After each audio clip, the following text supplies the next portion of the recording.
नमस्कार, मैं हूं आलोक वर्मा। कोलकाता डॉक्टर रेप हत्याकांड में दुनिया देश भर में फैली हाई कितना सच है? क्या डॉक्टर रेप हत्याकांड में आरोपी संजय राय की शैतानी दिमाग की उपज है या इसमें और लोग भी शामिल हैं? सबूत के रूप में जिस 150 मिली सीमेंट का जिक्र किया जा रहा है उससे क्या पता लग सकता है? क्या इससे इस कांड में सीधे या पर्दे में शामिल लोगों का पता लग जाएगा? मैंने इसी सच को जानने के लिए अपने क्राइम जर्नलिज्म के 2.5 दशक से ज्यादा के अनुभव से काम लिया।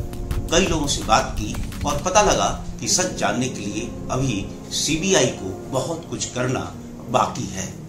कोलकाता कांड में क्या सबूत है कि इसमें कई लोग शामिल हैं या सिर्फ यह बलात्कार और हत्या का मामला है?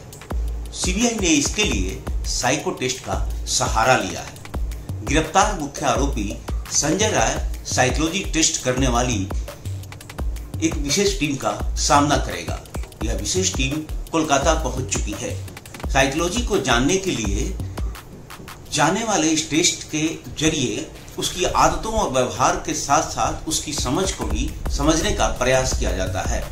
इससे सीबीआई यह जानने की कोशिश करेगी कि आरोपी अकेले वारदात करने में सक्षम है, उसकी आदत है या उसे किसी की मदद की जरूरत पड़ती है।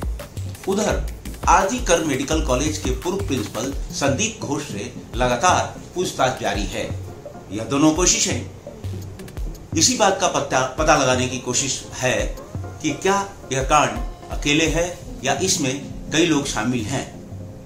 जानकारों का मानना है कि 150 मिली सीमेंट का तब तक कोई महत्व नहीं है जब तक डीएनए फिंगरप्रिंट करके लोगों की संख्या की पहचान न कर ली जाए।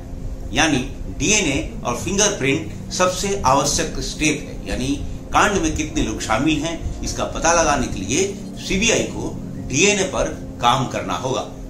डीएनए की जांच से ही यह पता लग सकेगा कि कांड में एक से अधिक लोग शामिल हैं या केवल एक ही आदमी की सारी करतूत है और सब कुछ केवल हाइप है। जल्दी ही हाजिर होंगे।